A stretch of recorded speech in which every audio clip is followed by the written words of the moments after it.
Hello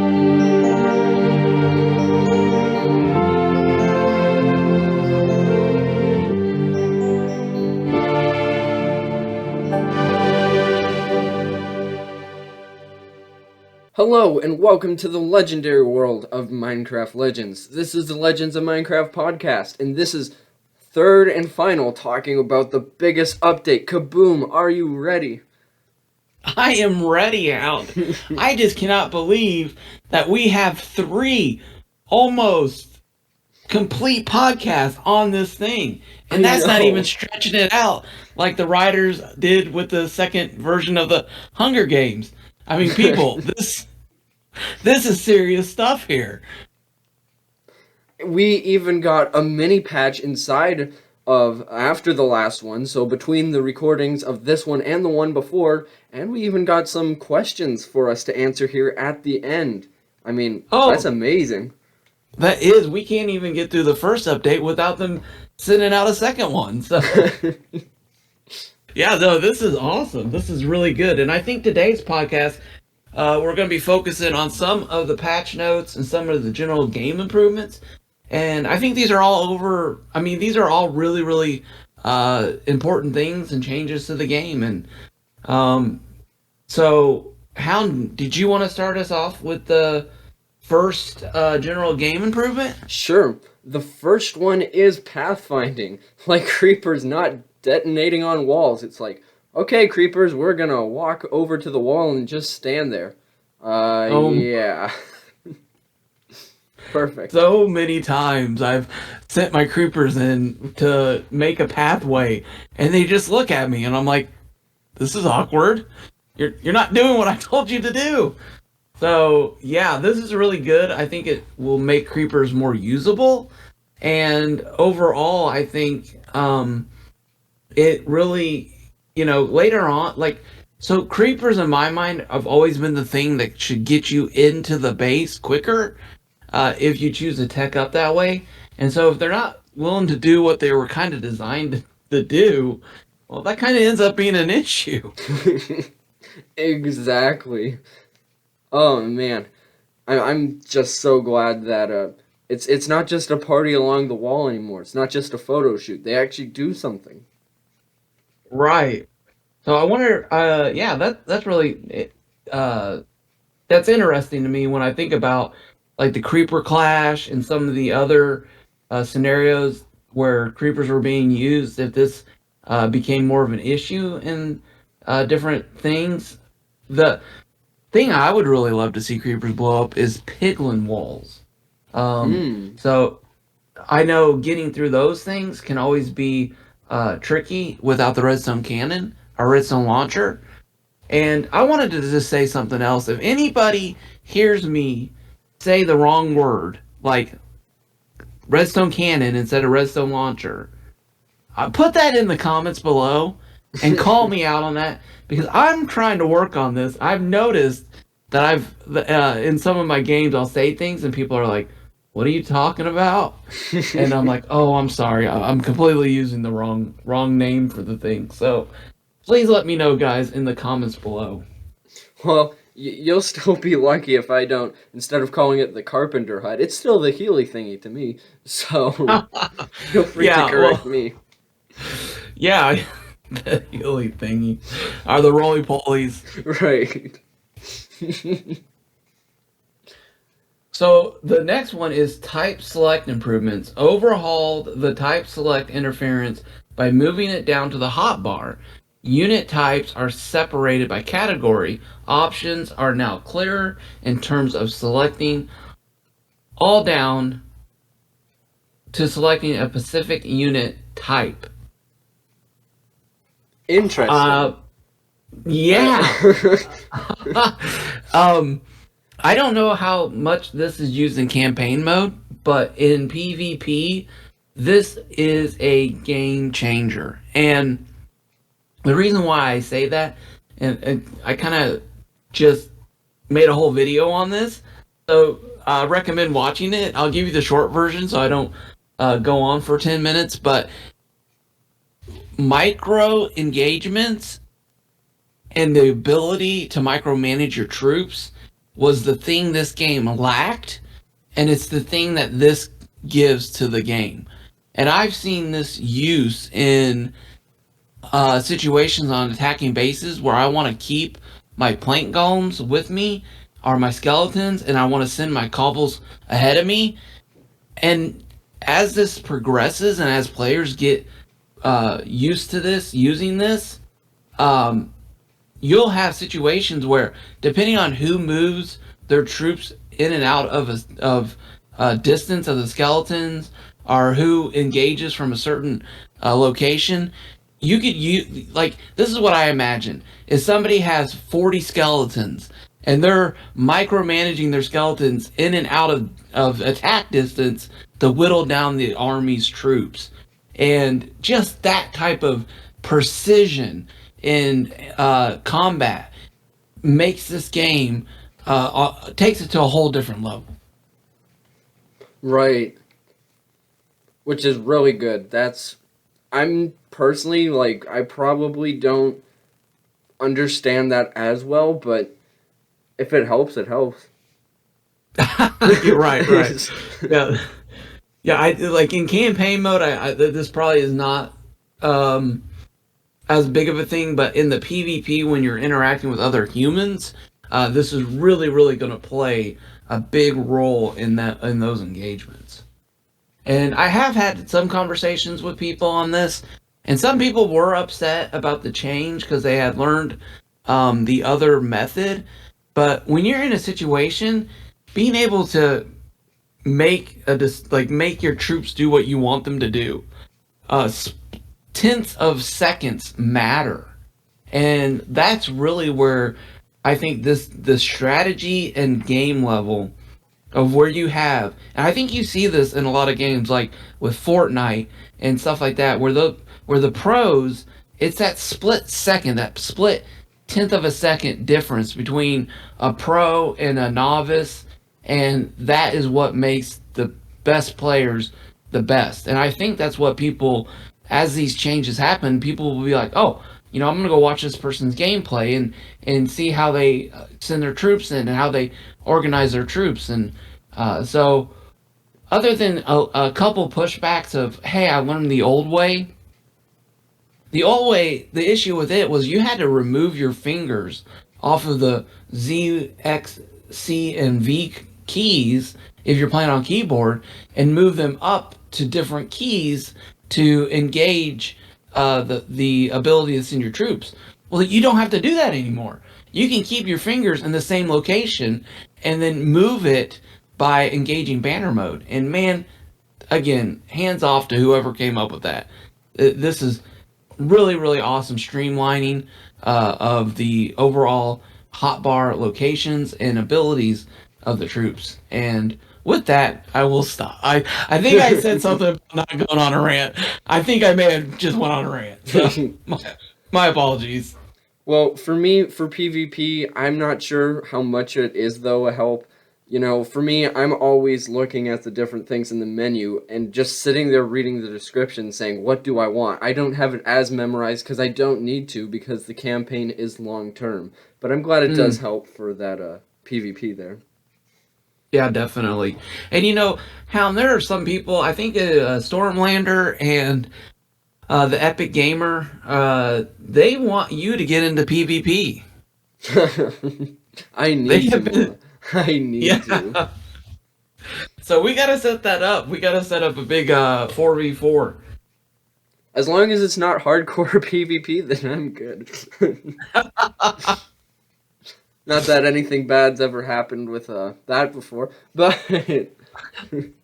what's not bad is the banner view improvement. That was such a good transition. They added a visual indicator in the banner view mode on how to exit the mode. I didn't know this was a problem. I thought that the escape key was kind of a universal key that meant escape, but it's a good thing that you know how to get out of it. Yeah, that I never ran into that issue either, so I was a little surprised by this one. But they did improve. Oh, you know what? I won't talk about it. We might get into it here in a minute. But yeah, banner view improvement just overall, I feel like has gotten better and better. So from some of the earlier upgrades, so I really like what they're doing with that.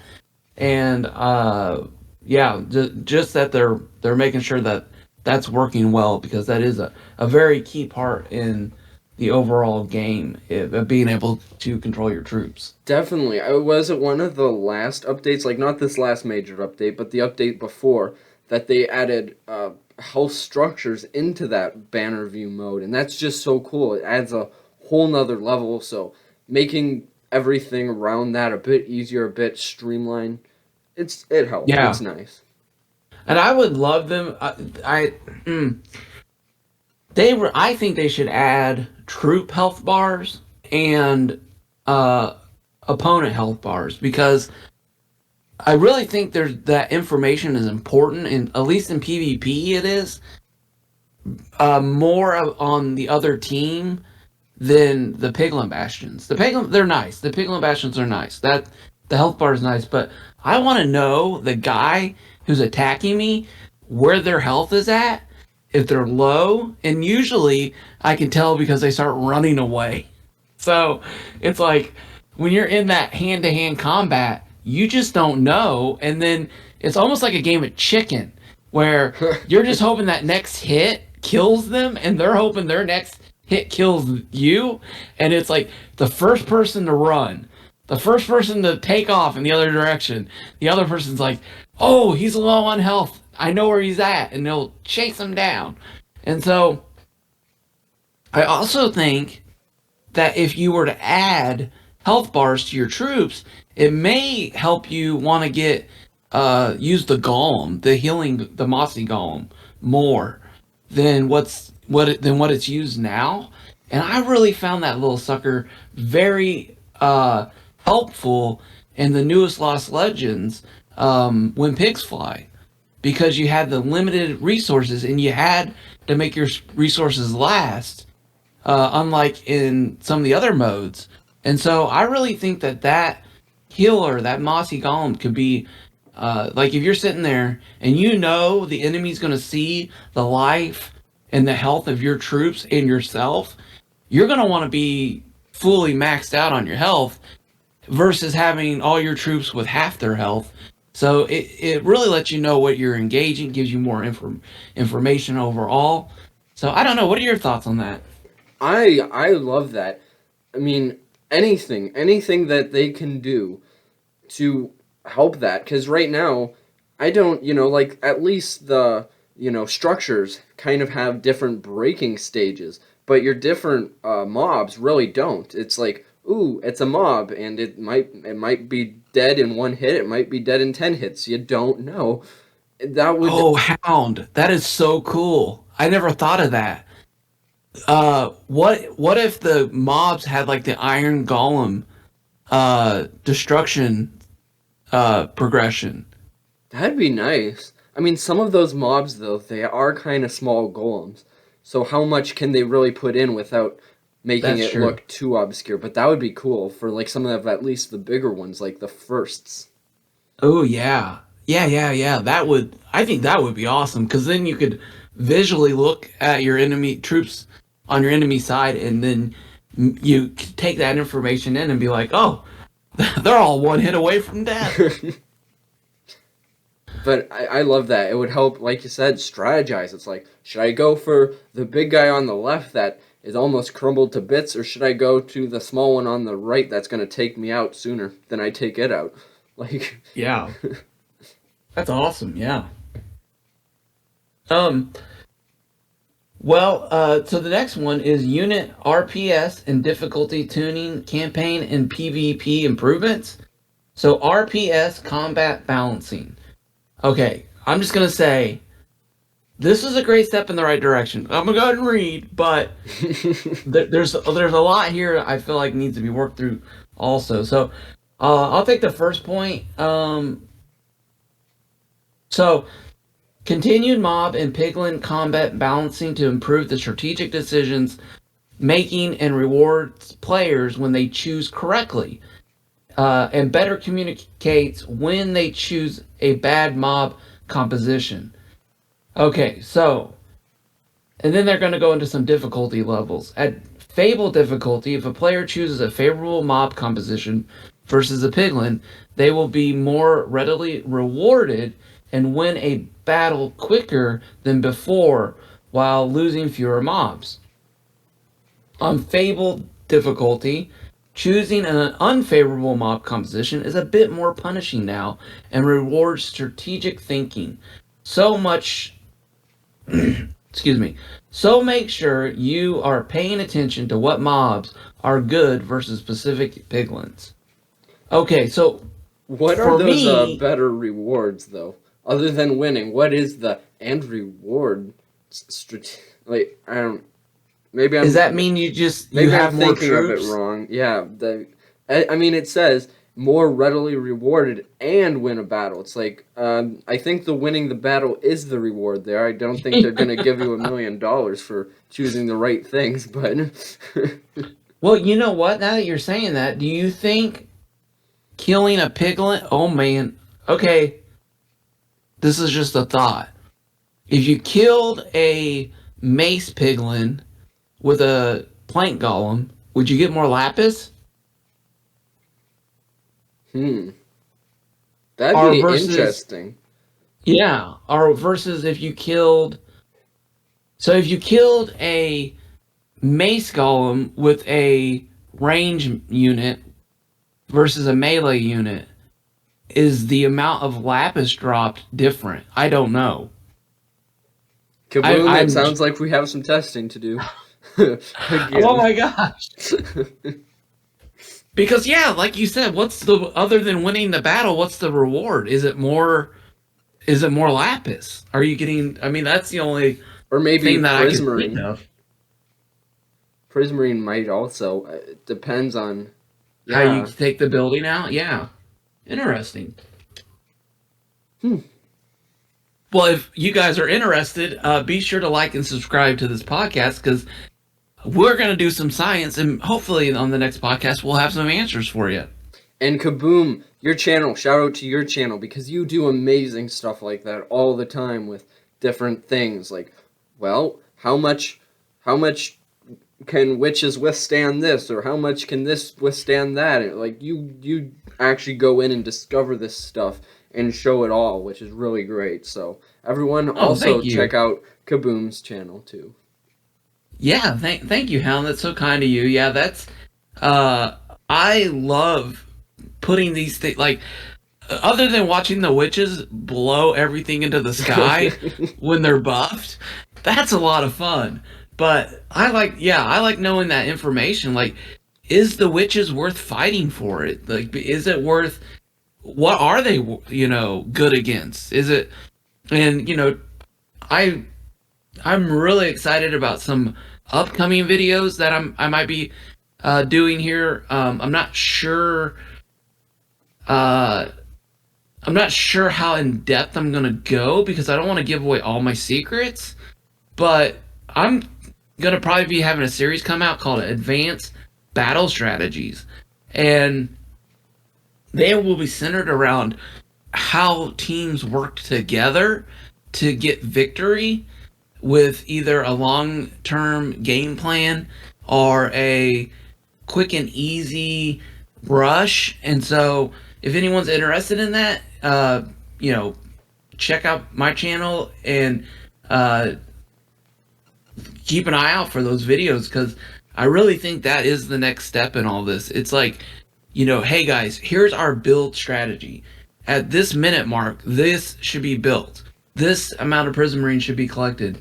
This amount of Lapis should be spent. And that working together with other players, man, is a totally different game. And I highly recommend people, if you are interested in that, we have a Discord server called Minecraft, or is it MC Legends? That's what it's called. And you can jump on there and be like, hey guys, I'm looking for people to play with, and we will get you hooked up with people. And I'm sorry, Hound. I don't mean to keep plugging a bunch of stuff, but I just want people to know there's ways to get in contact with other people. There's ways I live stream Monday, Wednesdays, and Fridays. You can come. That's another way you can get hooked up with other good players. And we're just working at building this community, building the strategic uh, plans that you can have with other players that you've played with, and that way you're not at your base deconstructing, 4 improvement pillars while while that player should be out doing some other role in the game. So, anyways, that if you guys are interested, I highly recommend checking that out. Go and you know. Well, I was gonna say you can also just leave a comment in this on this podcast and just say, "Hey, I'm interested in getting plugged in with the community," and we will figure out a way to do that. Definitely. Well, turning up the dial a bit, there is now a difficulty tuning. Fabled difficulty, the standard difficulty, has been updated by the unit RPS changes above. So the change makes Fabled difficulty more strategic at launch. It says in parentheses, you will need to pay closer attention to counters and have a mixed mob composition. They don't want you to just run in with an entire pile of cobblestone golems. They want you to have a whole bunch of... They want you to bring an entire zoo along. They want you to have a whole bunch of things to help you win. So, have you experienced this at all? Have you had a chance to run into this? Because I was playing around with this a little bit, but in PvP, by the time you get to that point in the game, you've usually collected all your Prismarine. So this is not something that I feel like really affects. I've not seen it really affect PvP. Have you seen any big effects in the campaign mode? Not really. As a player myself, I haven't really experienced too much. Watching other people play it, I haven't seen much there. Maybe there's something deep down going under, because I always have, a few different things with me, because I like skeletons, but I've really gotten into using more creepers and things like that. So I always kind of do have a mixed bunch anyway, so maybe there's something kind of hidden underneath that's going on that I just simply haven't noticed anyway, so... Yeah, interesting, yeah. That's, Are you planning on doing another campaign series once you get through the one you're currently in? And do you think you'll go back and try to play? Excuse me. That's a good question. I've honestly been thinking about it because I've now been getting closer and closer, to the end. And now with the new updates, we'll get into this later with a question, but with the new updates, not really being in your old campaign world, it's it does make a good argument to do it again. But personally, for my world, I'm going to probably not do a long-term series like I did with this last one, but I might take a page out of your book and do some, try and do, I should say, some streams with it, doing runs that way too, so opening up different ways so I can continue doing other things on my main channel too. So oh, nice. I'm definitely going to be running it again. I just don't know how it will be, if it will just be to myself, if I will be streaming it. I don't know how I will present it to viewers, if at all, but I will definitely be doing it some more. Awesome. That'd be cool. And that is something else I've noticed since these updates have been coming out. I've noticed a lot more content hitting YouTube on Legends. I don't know if you've been getting that in your feed or not.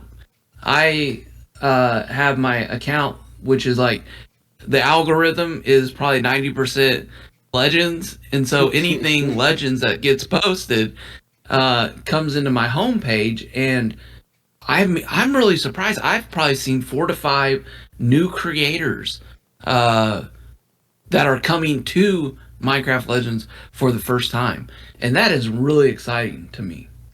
Yeah, it's just a shame. I've noticed some of the the content creators that started with Legends just really haven't came back. But it's good to see some new ones coming up and taking some of those empty spots now, which is really good. The more, the merrier. Yeah, that is awesome.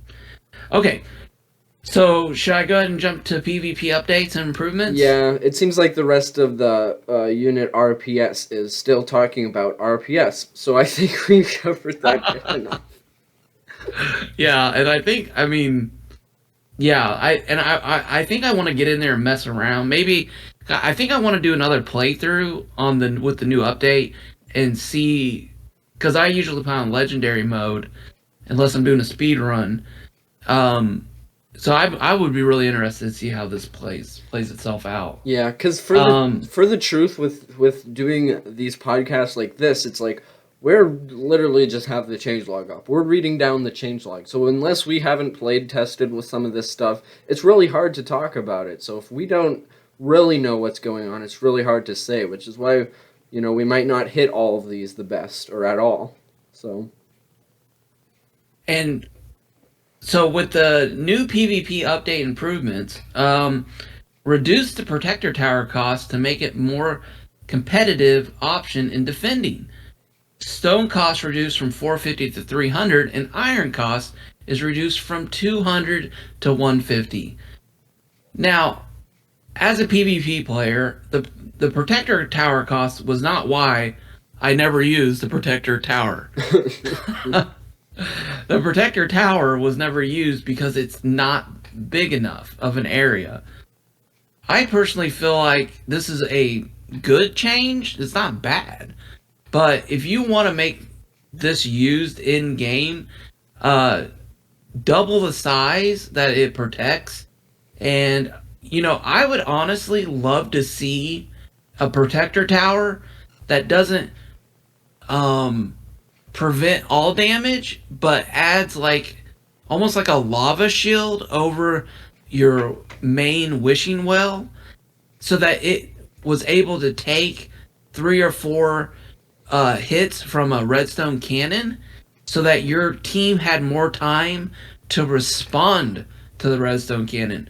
So I personally feel like there's some definite issues still with the protector tower that really could be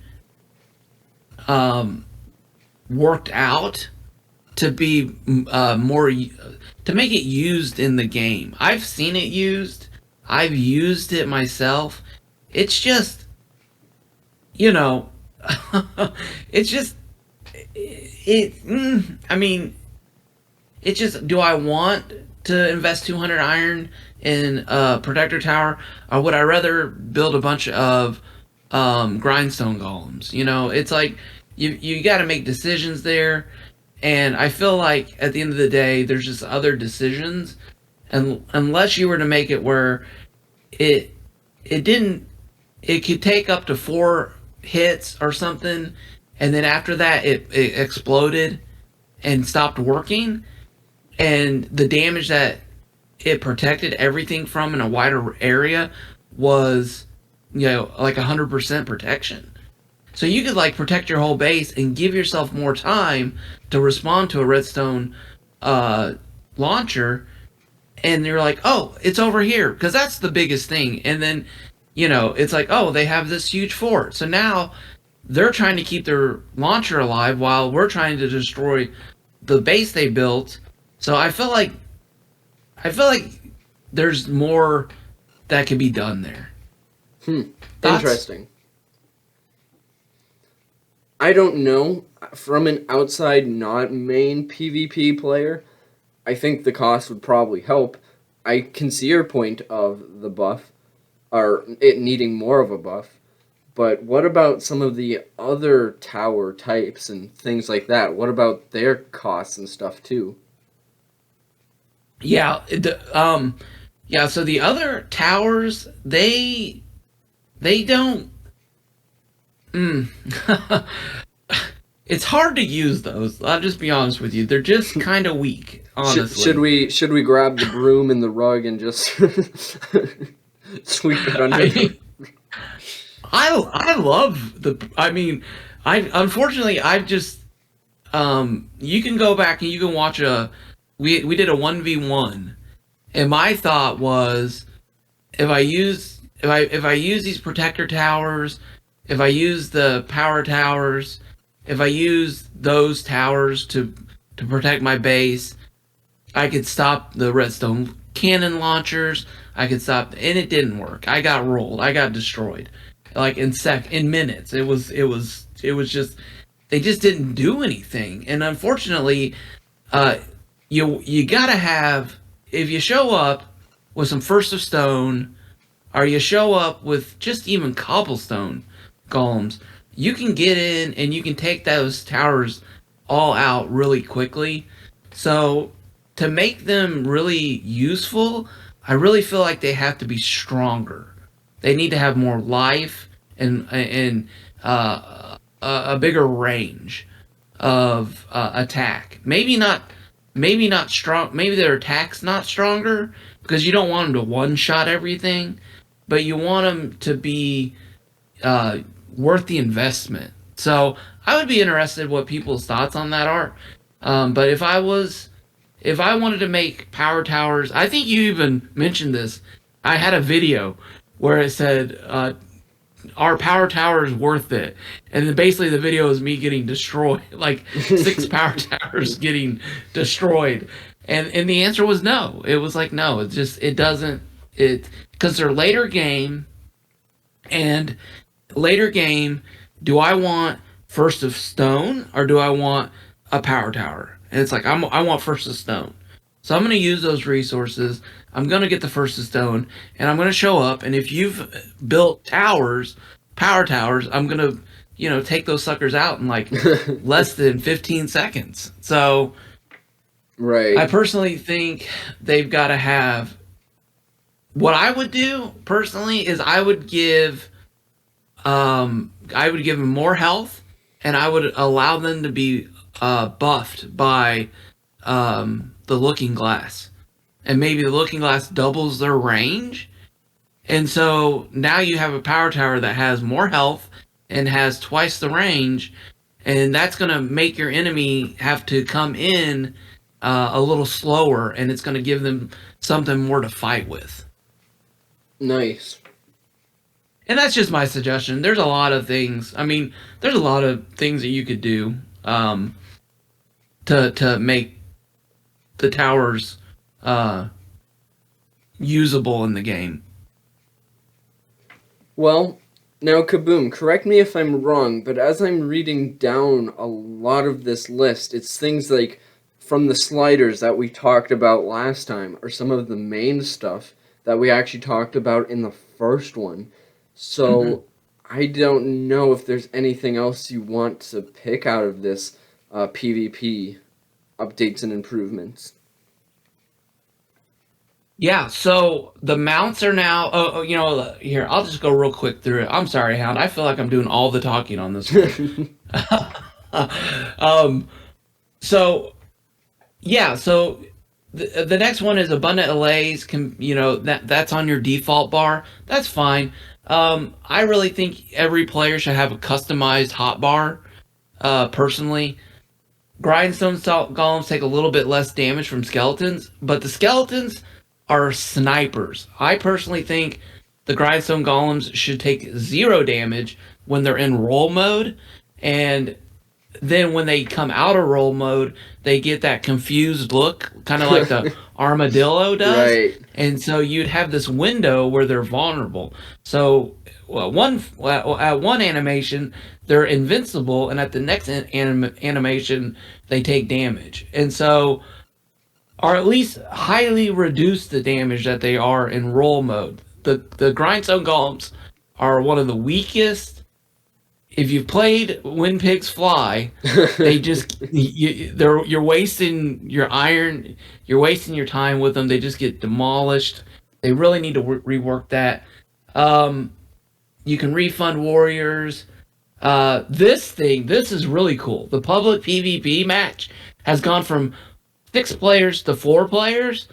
And I feel like we all, our community, Hound, I feel like we really played a big part in that because we have a lot of 2v2 videos that I feel like maybe people at whoever is in charge was like, oh yeah, maybe this is doable. That's awesome. But and I know I've heard you talk about this a lot. What about 1v1s though? Where are 1v1s at? um, we're still in testing mode. We are we are in beta mode. We've run some tests, and I have a couple more thoughts, but unfortunately, if we make the Arrow Tower buff where they have all the enchantments, you just that's all you want to build. You just want to build those Arrow Towers everywhere. They're so powerful when they're given the Spyglass buff, the Kaboomery buff, the War Drum buff. They are deadly. They were like just destroying my First of Oak, and the only troop that could get through those was the First of Stone. So if you make the changes to keep the game interesting on 1v1, you change that aspect of the game. And so I got to run some testing with Mohammed. I ran some testing with Parat, and I think right now we're still in that stage of figuring it out.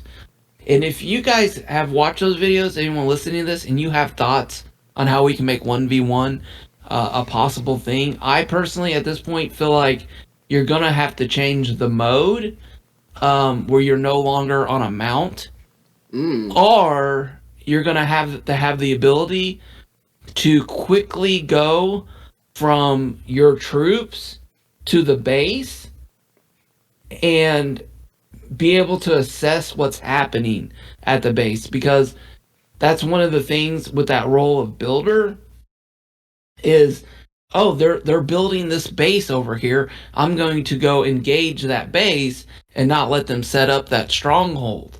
And so the builder's job is not just to build, it's also to make sure that they're not setting up a redstone cannon on your front porch.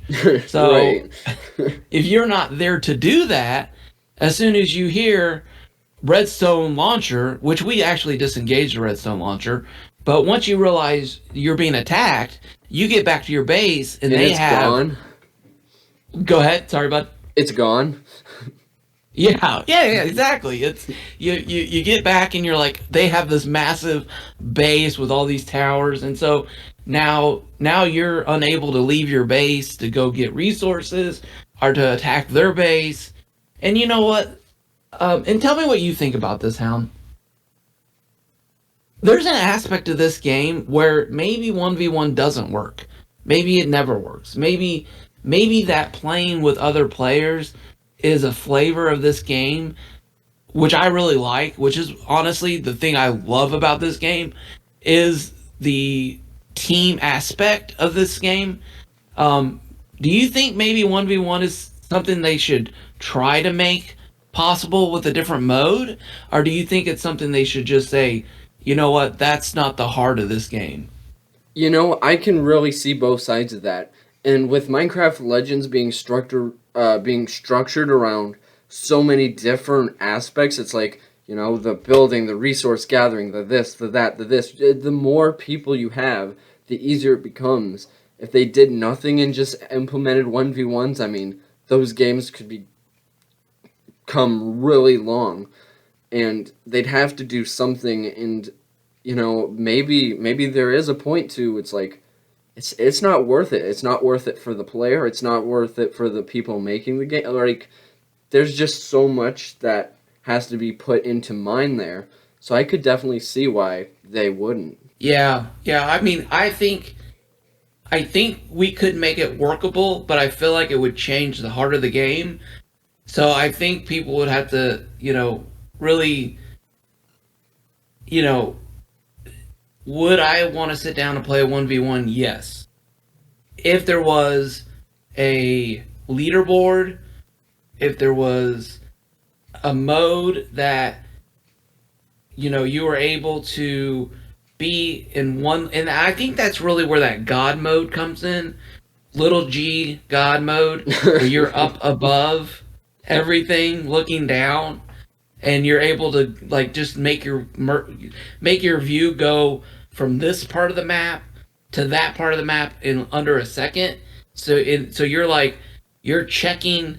You're able to check your base while your troops are taking out a piglin bastion, and then you can jump back over and look and be like, okay, there's nothing around my area, and there's a whole, at that point in the game, you'd have fog of war, and the fog of war would then be over the map, and then you would have the issue of your buildings would then have a radius that it gave off, Right. and Yeah. so it would change the game to that degree. Would that be a fun game I'd love to play? Heck yes, it would be. But do I love the fact that you and all the other players that I play with that are on, we get in and we get on a team and we work as a team? Is that not an awesome aspect that is not found in any other game? Yeah. I mean, I don't think I think on some other teams, you're you you have some degree of that, but to the depth of I'm expecting the builder to be doing their job, and our whole game wins or falls, and that builder is expecting me to do the prismarine and harassment and the building, and everyone's depending on mineral resource collections, and we are working as a team. And if you have one bad player on your team, it's not just that they're failing to do their part of the team, they're also hindering you. And that is one of the reasons why it is so easy to troll in this game. But at the same time, it's why when you have a good team that's playing together, it's so incredible. Nice. Yeah, I 1,000 times over agree with that. Okay, and so the last thing that I'll just quickly say is that from this is the mirror modes, which oh Mm. wait a minute, did we talk about that Yeah, last time? I think we I think that was part of the toggles. But yeah. if Oh there's yeah, yeah, anything that's else right. you want to say about it, go for it. Um. Oh no, wait, hold on. There was one. Um. The clangers, the air choppers, deconstruction and structure. I'm sorry. I said the wrong thing. The mounts. The mounts are on the world map now, which has really helped to be able to help each player. And I think you posted something on that recent Twitter post from Minecraft Legends about it was almost like the horoscopes of the mounts. Right. Yes, that was an interesting post that the official account had about what each mount says about you or something like that. Yeah, and I was like, I think my response was like, are you trying to say this is like mount horoscope? I'm like, I take the mount that works best to what I'm doing in the game. It's like, every builder I know gets a beetle. Every person who is attacking is going to go for the tiger to move around the map quicker and collect prismarine. Every flexible role, and if none of the other options are available, the bird is a great option. And then you're stuck with the horse, and then the frog. I'm still really curious. Have you found any special things that you can do with the frog Huh. other than the Uh, double jump? I like that keyword special. The frog is cool. It almost like combines the bird and the beetle, but special, I'd say there's not much too unique. Yeah. So Yeah, I hope to see more maybe somehow some way added to it in the yeah, future. me too. I would love to see buffs added to the player from the mounts. I would love to see that. Well, what was it that when the frog was like first just like text on a screen that we talked about months ago, we had like talked about the frog licking the piglins up. Like that would be so Yeah, cool for a mount to do though. Yeah, that would. I mean, if they ate the piglins and then, Had I a think what frog would end. light. Yeah, you got a frog light. Yeah, you got some special resource or maybe. Yeah, yeah. That would be. It's just so much you could do. It's really awesome.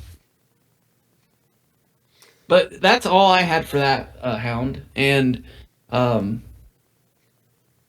That leaves gameplay bug fixes, which they are bug fixes, and I've kind of looked them through here, and I'm not seeing anything that I necessarily want to point out.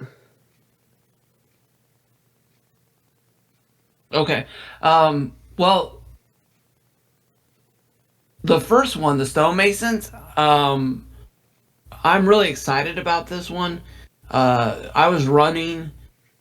It was really weird. Like half your base would get upgraded and the other half wouldn't. Did you ever Oh, run it? right. Like I noticed it when I don't know if this is like the same bug fix, but when I had left an area, like I'd put a stonemason down and then immediately left, and then I'd come back and it just hadn't switched over yet. I don't know if that's the same thing, but Huh? Yeah, yeah, that's it. Yep.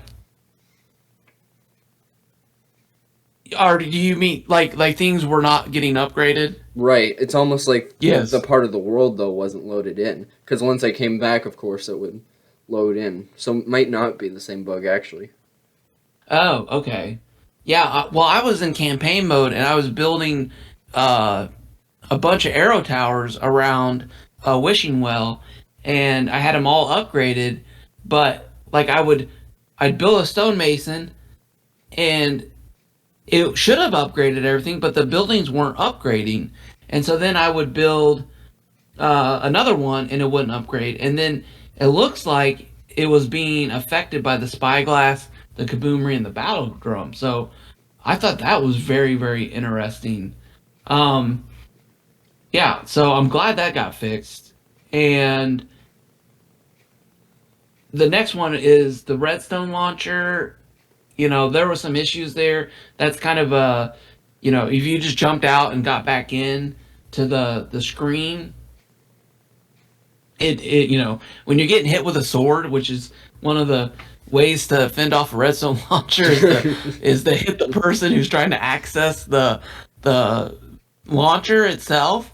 I personally would love them. I personally would like them to make it harder to you. Like if you're taking any damage at all, you can't access that redstone launcher. And I think that would make it. Have you played a campaign or a Lost Legends where you're trying to open the cages and the Right. piglins? Oh my gosh, that's annoying. It's like there's only maybe one tower or one piglin left that's just throwing that one thing occasionally at you, and you think, surely I can open it, surely I can open it. It's like, oh, but you can't. You can't until that one piglin's gone. Yeah, I think they should add that to the redstone launcher in PvP mode with like an 8 second load. So you have to be taking no damage for 8 seconds to get the redstone launcher to fire. And then once you get into firing mode, then you can't be knocked out of it. So a little more of a risk reward there. And this could be controversial. Maybe people think I'm crazy for saying this. I don't know. Maybe I am a little crazy for saying this. But when the redstone launcher is so powerful, and it's you know such an easy way to win the game. Heck, if you're gonna keep it in the game, make people work for that shot. I like that theory. I worry that it might become a bit of a worthless item. Like, let's say you're trying to do something really close, and or like for I'm picturing it in PvP mode. You're targeting your enemy's base. You're right there, and then here comes like that one piglin. It's not even something that the other player's doing, but here comes that one piglin, and it's just enough to throw you off. Could it become a bit annoying too? Definitely, yeah. Yeah, definitely. I definitely think it could be, but I mean, just the risk reward for that thing, man. The reward side is just so high. I mean, you can literally take out. an opponent's all their improvements with one volley of shots. It's just That's true, yeah. yeah. So to me, it's like you gotta fight for it, but if you get it, then it's so powerful. Um, Other than so but you do have a point. It's like oh that one, but in my mind, I'm like that one hero skeleton that's targeting the player from being able to set off that redstone launcher and win the game. It's like you know Right. um so yeah, did you have you were saying I did a video on the arrow towers. um this is a good fix.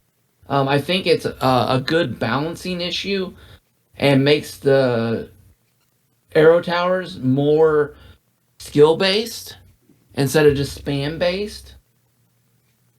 Right. Yeah.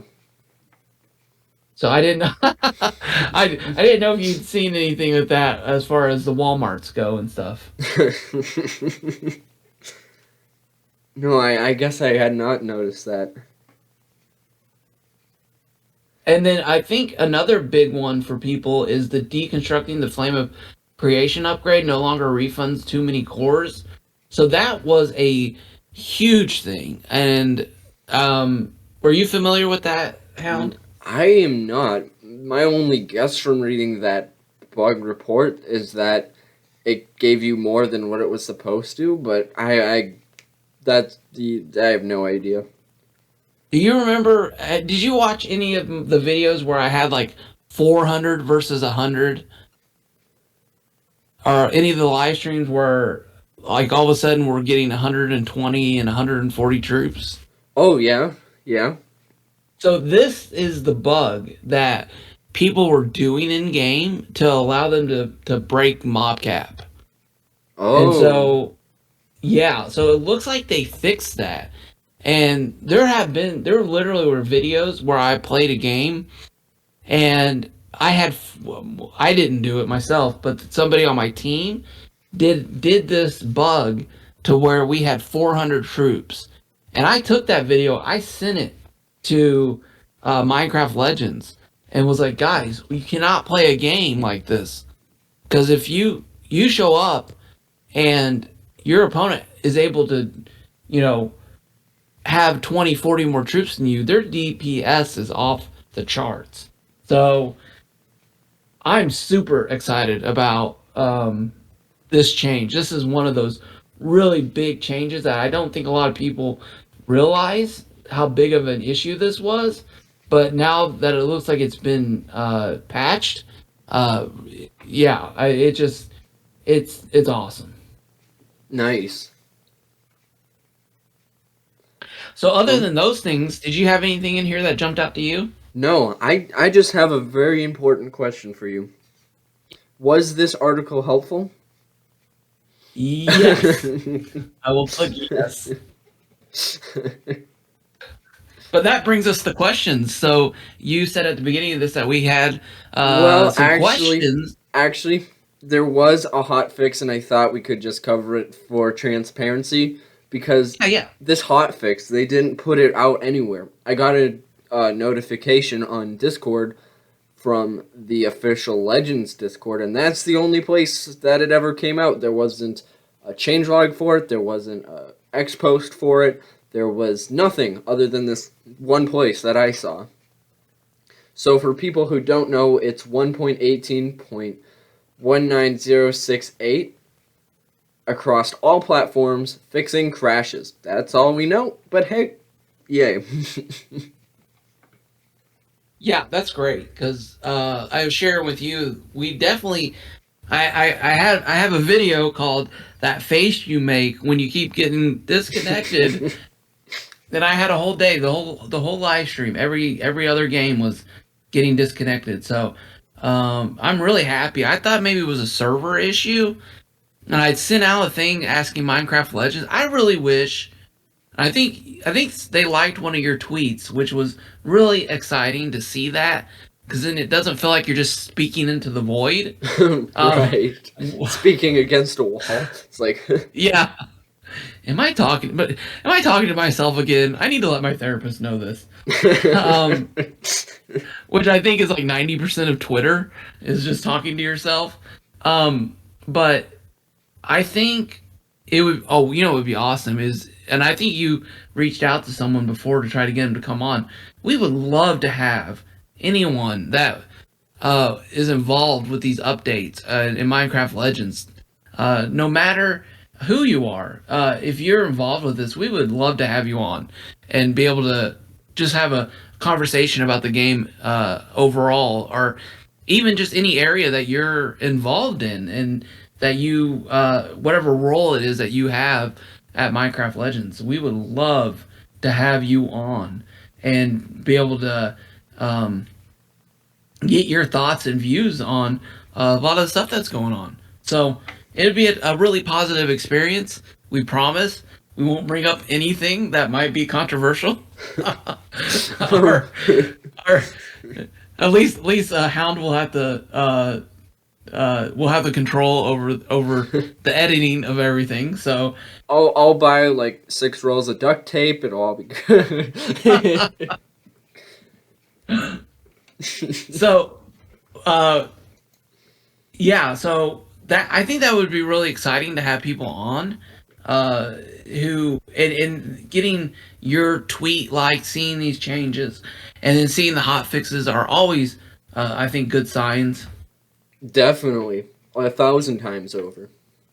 But seeing these likes and comments and changes happening, it isn't just with Minecraft Legends official things, it's in our comment section. Kaboom, your call to action of questions in the comment section worked last time. Yay! Our first questions to actually answer on this podcast are in by Soren DC. Soren, thank you so much. Yay! Yes, Soren. Thank you so much, buddy. Now, Kaboom, after I read this first question here, grab your popcorn because it's Hound story time. Yes, and it should be because unfortunately, the last half an hour has been Kaboom story time. So please, let us hear. So yes, please take over. So, question number 1 out of 3 from Soren is, so kind of referring back to our first podcast about the update, which would have been what? This is 19, so it would have been 17 for anyone who cares. He asks, what's your thoughts on the fact that you can't get the new stuff on already started campaigns? Now, he says, in his opinion, I think it's pretty dumb for a campaign game, expecting you to just restart every time. Now, 1,000 times over there, I agree that it's downright stupid. But here goes story time. So grab the popcorn, everybody. So I'm going to take it away, starting with Minecraft. Just vanilla Minecraft. This is Minecraft Legends. Don't sue me. This this is something I've been doing recently, which I've found fun, is I've been playing with the way chunks work in Minecraft again. It's been a while since I did it before, and with the new updates to cave generation, new biomes being added, I always like to go back and play with, biomes and the way they work. Well, in Minecraft regular, you get a brand new feature in a snapshot or in a full release. Guess what? All you have to do is keep walking in one direction and you're eventually going to find that thing. Well, here's the thing. Minecraft worlds are infinite. So I guess it makes sense that, Minecraft Legends, it's not infinite. You can't just keep walking until, quote unquote, the new thing generates. So I'm going to get back to that with the whole Minecraft story in a minute. Another thing, though, going with this is, although Minecraft Legends isn't infinite, think about the way things spawn in. You destroy Piglin Bastion, and maybe 5 more spawn in the middle of while you're doing that. Well, why, if things can appear in your world that didn't start there, couldn't some of the new things too? And that's my opinion of it, starting off. So, another thing, though, is, in Minecraft right now, this is where the real story time starts. In regular Minecraft right now, although you can walk infinitely, I've been playing around with. It's called MCA Selector. I don't know if you're familiar with it, Kaboom. I'm not. Mm-mm. But basically, I can load my world in this third-party thing and delete old chunks. This sounds super strange and Oh. sketchy. It's because it is. Right now, I've been actually combining all my creative worlds, of course, because I have like thousands of creative worlds. Like, maybe there was one snapshot that I built one thing on, and I kind of like that thing, so I never deleted the world, but, maybe that world only had 3 or 4 chunks worth of stuff, and I was just keeping that one world. So I've been copying things between worlds, which is how I've learned to play with this tool. But at any rate, I can actually go ahead and delete chunks. If I know that there's nothing important in an area, I can delete it. In Minecraft, whatever version I'm in, Minecraft will regenerate it with existing, trying to match existing terrain, but also putting new stuff in it. Taking the cave update, for example. I slice out, maybe it's a circle in the middle, smack dab in the middle of a world from 1.13, the update aquatic, before there's any new stuff in your worlds. And you go ahead and now in 1.20, you take a chunk right out in the middle of one of those new looking oceans. And below the ocean, you go ahead and now get a brand new lush cave biome. Everything's matching, there's still an ocean, and now you get the new stuff below it.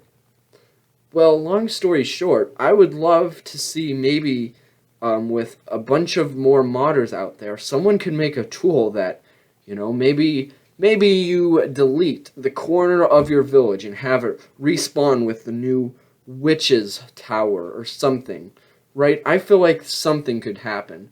So there's 2 scenarios. Maybe either, the player does some third-party sketchy stuff to be able to pump that new stuff into your world, or maybe, like I said, if piglin bastions can spawn out of the middle of nowhere into the middle of your world, then I'd think some of this new stuff should spawn into. I don't know, Kaboom. That was like a half jumbled mess, but what do you think of that? No, yeah, that's. I think. Oh well. Okay, let's see. My first thought is I would love for Minecraft to open up Minecraft Legends to open up to modders like they did in other versions of Minecraft. And I would think that that could be something where you could get not something that's sketchy, but someone who's an affiliated modder who can offer that and be like, oh hey, download this mod that allows you to build witches huts in campaign mode. So I don't think it'd be too difficult to do that. It would just, because they've got those different things set up, and I think it helps the community out overall, and with interest in the game itself. As always, we're always giving shouts out to McLee on this podcast because they have messed around with a lot of really cool stuff that would really be neat put into the game.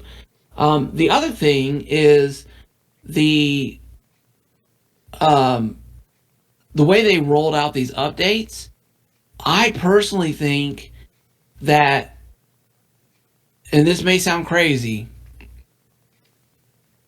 having a second campaign, like having more of an add-on to the campaign, so you beat the first campaign and you unlock the second campaign, so then you start off another, like almost like a Minecraft Legends 2, and then in that campaign it's different than the first one. It's established all the first campaign lore and has the second part of the story. And so I don't know how difficult that would be. So Well, I don't know. Here's something really cheesy that could easily be done. That it's like, Minecraft Legends takes place on an island. So what could they do? Give you a boat. You're sailing to the next island, right? It's cheesy. It's oh cheesy. no, But that's great. That's great. it's something they Yeah. could do. Yeah, so then you'd have like another land that had the witches or the new updates and the new Right. things being introduced. Yeah. Yeah, that I really thought the witches was going to be a fourth village, like the zombies, the skeletons, the creepers. I thought that it would be a village of witches and you would free them from the piglins and then you could use them as a troop. That's what I thought. And when they put them in the village, I at first I think we even talked about this. It was like, oh yeah, now you have a reason to save the village. But then you go on and you're like, wait a minute, this kind of messes things up overall in the campaign mode. So you know, Right. I personally would love to see a bigger update. What that's like adds these things into a second campaign, and now you're fighting a new horde with a new main boss with the new mobs that they're introducing. So it's almost like this, The equivalent of a Minecraft. second dimension almost. Yeah. Oh, there you go. Yeah, that would be even cool too, to have other dimensions. There's just so many possibilities, but overall, I will say the thing that it's going to do, it's going to make me go in and play the campaign mode over again, and luckily there wasn't too many changes to where a lot of my guides had to be pulled down. I think my legendary strategy still works. You just now can add witches to that strategy, which I think even makes it more effective towards the piglins and the cauldron. So now that those are added in, I may go back and revise it a little and be like, you could add this to your situation to make your troops even stronger. Right. So Well, what a great open question, though, Soren DC. But that's only one out of three. And the next one, I think we could spend another entire podcast talking about if we haven't already in the past. But I really like this one too, so we can answer it as the best as we can for now. But it says, how many more updates do you think the game will get, and how often? Because the player dropped a lot more, and I'm not sure if the devs will keep going. Which, that's a fair point. A very fair point. I don't know, but I'll go ahead and say, just this, not too long ago, right before Minecraft Live, and I've been meaning to make a video about this, actually, a full-length video, but how they dropped the ball on Dungeons. It's like, still has more active players than Minecraft Legends, but they announced there will be no more updates ever to it. So that's kind of scary, knowing that this is almost like a sequel to Dungeons. It's like now they're getting a representation. They've already dropped the ball on one of them, so I'm with this having less players, I could so foresee that, and it makes me scared. But if they do some of the bigger updates like this with the witch and the frogs, I mean, this update really did have a lot, so there's hope. I don't know if there's anything. yeah, yeah, no, I think you said it well. I think there's you know like I think a lot of people even think with Legends they should allow modders to you know release updates for that, and I just think it allows the game to stay alive. I just started playing Dungeons, but I know a lot of veterans out there who still really enjoy it. So I think opening up these things and updating these things is it's I. That's I guess that's always in the back of my mind is one of my fears that they're just going to be like, "No, we're done with Legends. It didn't happen." But Right. again, they're making great decisions. They're making good changes. Again, the next thing that I would love to see is a leaderboard. And I know I say it all the time. I try to stop saying it all the time, but that is one of those huge, huge changes. and that I think would breathe life into the game, and would really make the competitive side of it uh, um, more active. And I think you would see Hmm.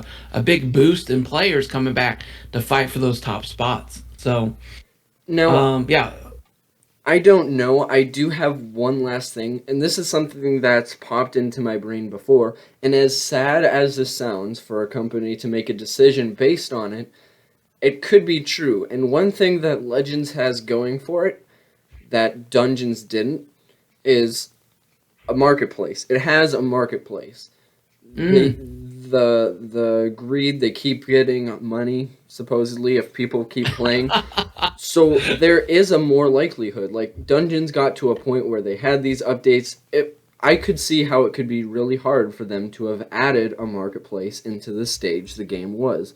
Now with Legends here starting with a marketplace, that means that there might be more of a chance for it to stay around because of that. And as sad as of a reason as that sounds, that could be quite truthful. yeah. Well, that personally, I think that's awesome. When I buy a skin, or I get buy the myths, um if it's good content, if it's a neat skin, and it's worth the money, I love spending the money because I know that there's a lot of time, energy, effort put behind these things that are coming out. So I love that thought, and I like the I like your thoughts. I like that thought. Like, yeah, there is a possibility for this game.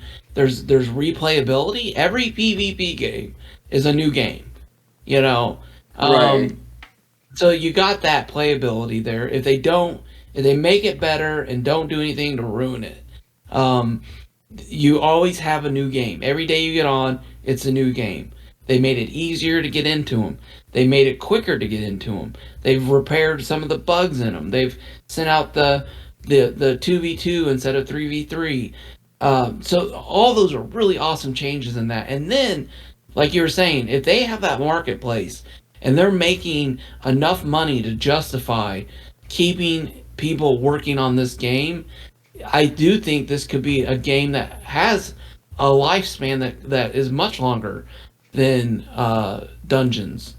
If you keep the if you make that PvP game gold, you could have a League of Legends type of fan base to this game. Exactly. So I don't know. Cross your fingers and hope for the best there, Soren. Yeah. But thank you for the question, buddy. So what is Amazing. his third question? Amazing open-ended questions. This one is a completely different path. Just asking something about the world. He says, another question. Do resources in a world run out? Like wood, stone, and ores. Now, Yeah, so this is a really interesting question. I want you to give your answer because I was gonna answer this question differently until you brought this up because when you first asked that, I was like, yeah, you can run out of wood and stone. That's an issue, but then you brought up some good points, Hound.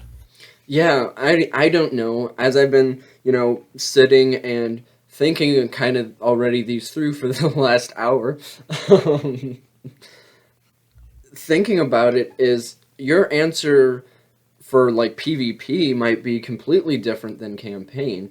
But for campaign, because he does also ask, could you, destroy every tree? And the truth is, you could destroy every tree in the world. You're going to have to build a crap ton of things, but you could do it. That could actually be a challenge run through.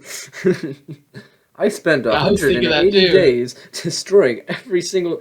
I I committed global warming in Minecraft. No, but here's the thing: you could destroy everything, have a barren wasteland, and say, "Piggies, go for it." But the truth is, those village chests are amazing. The villagers, I don't know how they do it. They're mini magicians, but they create things out of thin air. So those village chests, sometimes they have a bit of a cooldown, sometimes they give you more resources than others, but one thing you can guarantee on is they will give you resources, and they will give you resources infinitely. Also, those LHS you can find in the world, they also give you resources. So you could be in dire straits, destroyed everything in your world, and you're still going to get resources for main campaign at least.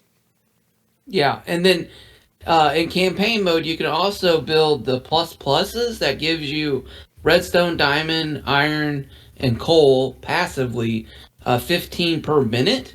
So you could do that to get those resources. And then in PvP mode, you actually can run out of resources. And I was actually playing a game with Soren DC where the stone was almost all gone. And we were literally battling over the three stone structures that was in the game. Not And again. Where's the yeah, stone part two? and that's where we were like, oh my gosh, we need to get.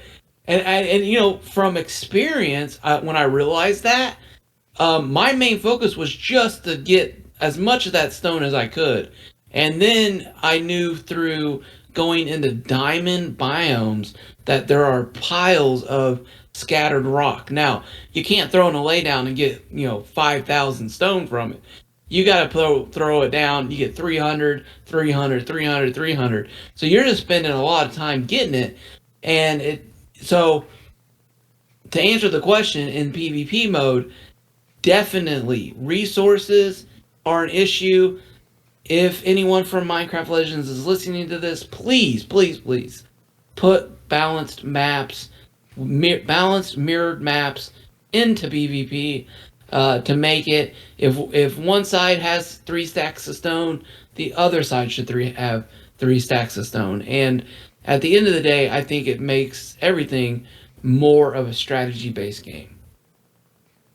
Definitely. That'd be nice. That'd be super nice. Cause there's not LHS in campaign, are there? There are chests, but there's a limited amount. They Limited. never respawn. Yeah, Yeah. and I think I may have said this several times on my live cast. I think, or on my live streams, I think they should get rid of LHS unless Oh they. yeah. I think we might have said this on the last podcast actually, too. Um, make make the chests in areas where everyone knows they're at. And so if I have 3 chests on my side, you got 3 chests on your side. And then you can add that to the game as a strategy. But the randomness is just, if you get 3 chests, 4 chests, I get 1 chest, and then all of a sudden I'm getting cobblestone rushed. That's more of who found the most chests because they were just randomly generated versus strategy. So anything that takes away from strategy based skill play, I always am like, nah, let's not do that. Well, what amazing questions though. And if anyone ever, even if it's on one from months ago, I'll still get the notification that there's a comment. You can comment on down below on any of these. You can reach out to both of us wherever and we'll try and answer and we can discuss it like we did here on the podcast. I mean, I'm sure if it hasn't already been an hour and this wasn't our longest podcast yet, we could probably keep talking about these because they're so fun to think about the different scenarios and to answer these. So thank you so much, Soren, and feel free, anyone else, to comment anywhere. I'm more than happy to read it. Yeah, we love the feedback. Kaboom! We did it! We covered the entire Yay! update. Woo! We did it! Watch there be another We one need to put that. tomorrow. Yeah. We need that the crabs dancing, the celebration. Ewoks setting off fireworks. Bring it all in. Bring it all in. Heck yeah, man. Well, this has been a lot of fun, and like you said, we probably if we had time and uh, we probably could add another hour of the things, but I think both of us are really super excited about the things that have been added, and we are looking forward to the future updates and the future changes and future podcast for this game.